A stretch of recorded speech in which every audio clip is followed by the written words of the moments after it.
இன்னைக்கு இன்னொரு அவியலை பற்றி பேச போகிறோங்க. நிச்சயமா. இப்போ 2-3 நாள் முன்னாடி கரூரில் ஒரு துயரமான சம்பவம் நடந்து நமக்கு எல்லாருக்கும் தெரியும். அதுக்கப்புறம் தவேகாவோட முக்கியமான பிரமுகர் இப்போ தமிழ்நாட்டு அரசியலில் ரொம்ப ஒரு விளையாட்டு பிள்ளையாக தெரிஞ்சிட்டு இருக்கிற ஆதவ் அர்ஜுனா என்ன பண்ணார் தெரியுமா?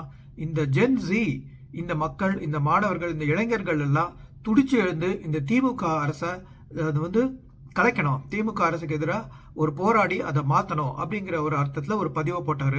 அதுக்கு நிறைய எதிர்ப்பு வந்தது. உடனே அதை ரிமூவ் பண்ணிட்டாரு. அது பரவாயில்ல. இப்போ அதுக்கு எங்கேருந்து திரும்ப நேற்று ரெஸ்பான்ஸ் வந்தது? ஆ ராசா, திமுகவோட ஆ ராசா. இது என்னன்னா, அது வந்து ஒரு கெட்டதுலேயும் நல்லது நடந்த மாதிரி இந்த ஆ ராசா ஆதவ் அர்ஜுனாவுக்கு புத்திமதி சொல்ற மாதிரி ஒன்று சொல்றாரு. இந்த மாதிரிலாம் எழுதக்கூடாதுப்பா, நீ எழுதின ரிமூவ் பண்ணாலும் சரி, எழுதக்கூடாது. தேசிய ஒருமைக்கே இது வந்து ஒரு எதிரான செயலாகும். நம்ம நாட்டு இறையாண்மைக்கு அகேன்ஸ்டா நீ இப்படி பண்ணதுக்கு உனக்கு ஒரு பெரிய தண்டனையும் கொடுக்கணும் அப்படிங்கிற அர்த்தத்தில் அவர் சொல்றாரு. யாரு? ஆ ராசா. உங்களுக்கு ஆச்சரியமா இல்ல? ஆமாங்க, திமுகவோட அண்ணாவோட ஆரம்ப கால கொள்கை தனித்தமிழ்நாடு. அவர் என்ன சொன்னாரு 2-3 வருஷம் முன்னாடி பேசுறப்போ, அந்த கொள்கை இன்னும் அப்படியே தான் இருக்கு, அது எங்க மனசுலயும் இருக்கு, அதுக்கான காரணங்களும் அப்படியே இருக்கு, அதை நாங்க திருப்பியும் எடுக்காம பார்த்துக்க வேண்டியது இப்ப நடக்கிற மத்திய பாஜக அரசின் கடமை அப்படின்னு ஒரு மன மிரட்டல் விடுத்தாரு.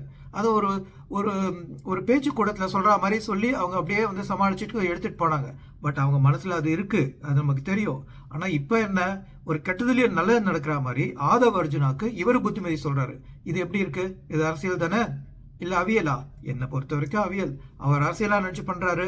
இவங்க பண்றதெல்லாம் ரொம்ப சுவையான அவியலா இருக்கு, சில சமயம் ரொம்ப புளிச்சு போன அவியலாவும் இருக்கு.